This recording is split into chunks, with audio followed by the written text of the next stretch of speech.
The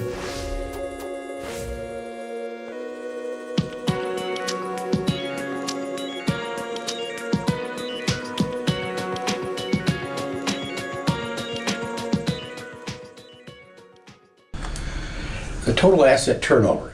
Here we take the total assets and divide them into the total sales.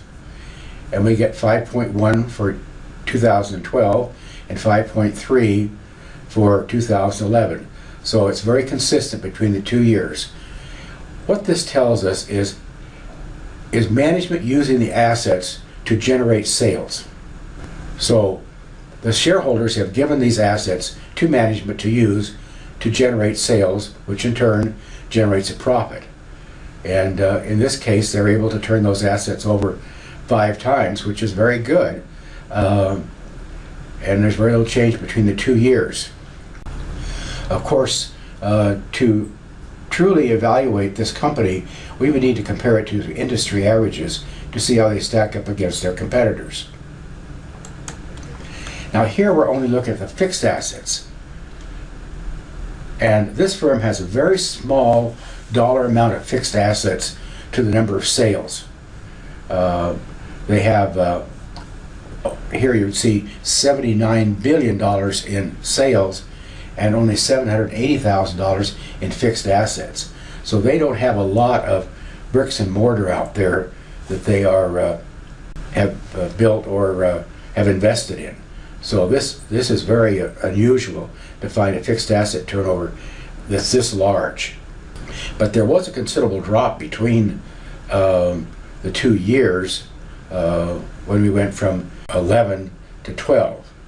So this meant that they did make some investment in some fixed assets during that period of time. Average collection period refers to how long it takes us to collect our accounts receivable on the average. And to do this, we are looking at the sales divided by 365, and then we divide that into our accounts receivable, and we get 18 days. So again, in 2011, our sales, $80 million divided by 365 into our accounts receivable, we get 17 days. This is an extremely short collection period. This means that on the average, from the time that the customer buys the merchandise, that the company, Amerisource, has the cash back in their hands within approximately between 17 and 18 days. It's not unusual at all to find collection periods of 30 days or even up to 40 days. So this is very unique, evidently, to this company. They are very, very heavily invested in their current assets and very lightly invested in their fixed assets. And they're turning these current assets very rapidly. And you'll notice that the payable period on the other side that we saw earlier for their vendors is only 46 days. And now when we look at inventory, we see the same thing happening. Here we take the cost of goods sold divided by 365 days to get the average amount of cost of goods sold in a particular, on the average day. So it was 210 and it was 212, 335. So then we take the average amount of cost of goods sold per day and divide it into our inventory. And we see that it's 27 days in 12 and about 26 days in 2011. It would not be unusual at all to find inventory turnovers of 65, 70, even in some cases up to 90 days. So again, I want to emphasize the fact that this firm has a very, very short operating cycle. They are getting the sales out there, collecting the money, turning the money over, buying inventory, turning it over very rapidly. So this is all happening within 1 month, which is very unusual. Now we want to look at the leverage ratios. In other words, when we're talking about leverage, we're looking at capital related to debt, and we're looking at assets related to debt. So the first one we have is called the total debt to total assets. So how many of our asset dollars are being financed by debt? And then we have the equity multiplier, which is total assets divided by total equity. So how many of our assets are being financed by equity from our shareholders and retained earnings? And then we have a ratio of interest coverage. In other words, how profitable are we in covering our interest as it comes due? Our lenders will be very interested in that, and this is quite often is a figure that appears in loan covenants where banks and bonding companies require that you maintain a certain interest coverage, and if you fall below that interest coverage, you're considered to be in default. So here we look at the total debt to total assets, and is 0.84 and 0.81. This is a very high leverage, so a very high percentage of our assets are being financed by debt. But a lot of this debt is tied up in our current liabilities.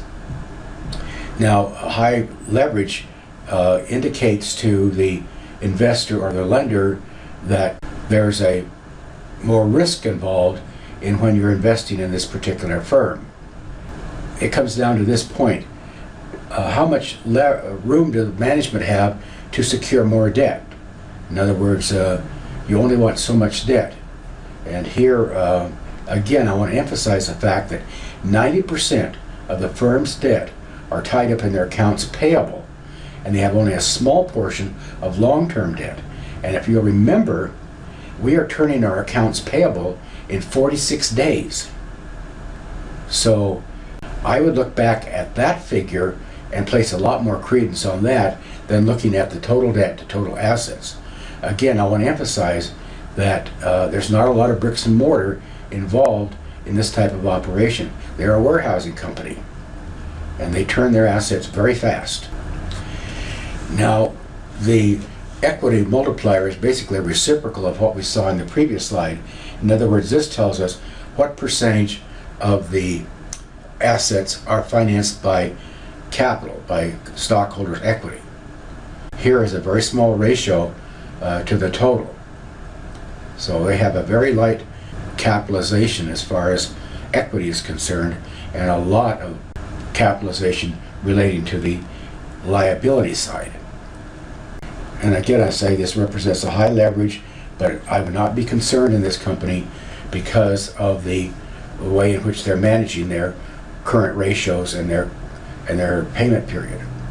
And you need to compare these between each other. You can't look at one of these and say, well, this is the answer, this is the most important ratio at all, because just as we've done here, where this firm is peculiar in its corporate structure and the way it's handling its finances, you need to look at the current ratio, and you need to look at the accounts payable payment period and the inventory turnover and the asset turnover.